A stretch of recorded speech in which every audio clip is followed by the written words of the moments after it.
When starting work with a microscope, make sure it's plugged in and it's turned on. This should also be plugged in here in the back. Now, if it doesn't turn on, then let your instructor know. So starting off with preparation of dry slides, you're going to want a very small amount of something. When using your microscope, you want to make sure that the stage, this part here, is all the way down. So there's a little knob here.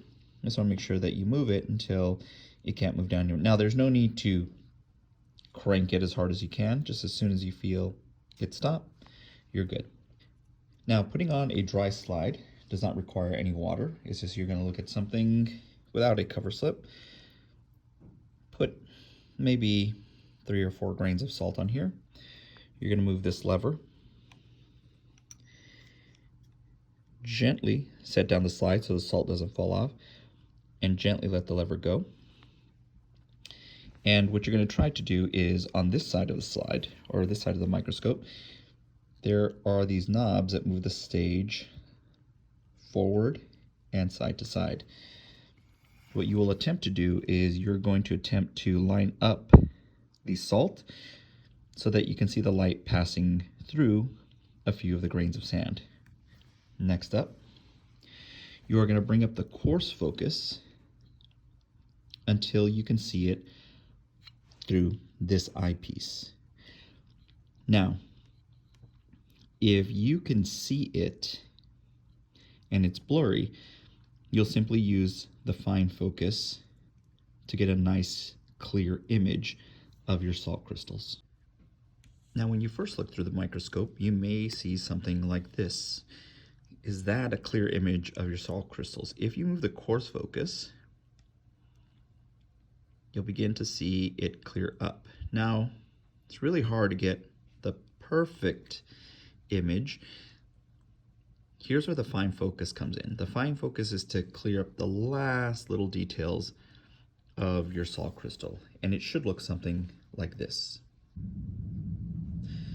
The same is true of your thread. You're going to need to move the coarse focus.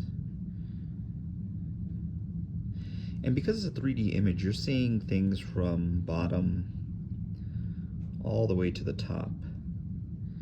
So you can just pick an image or a part of it that's clear to see, use your fine focus to clear things up. Now I'm using a different thread here than most people will use.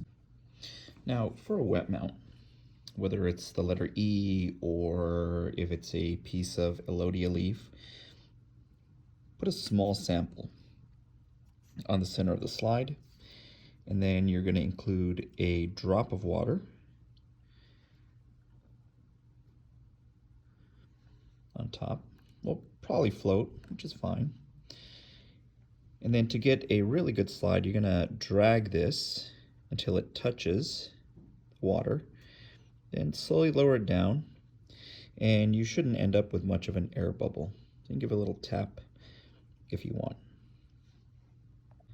Now, when moving up in magnification, we always start off at our 4 power, which is the red one, smallest lens, and we make sure the stage is all the way down. We put our sample in, and then we move the stage until we can see light passing through the sample. So I'm going to try to zoom in here. So you can see that light is passing through the elodea leaf right there. This is an issue where the light is too bright. So in the on and off switch, I am going to lower the amount of light coming in so I can get a better view of my elodea leaf. Now, of course, I'm going to use my coarse focus and fine focus to get a clearer image. And now, what I'm going to do is I'm going to, and you may need to continually play around with the brightness and moving it up and down. Now what I'm going to do is I'm going to switch my lens by rotating it.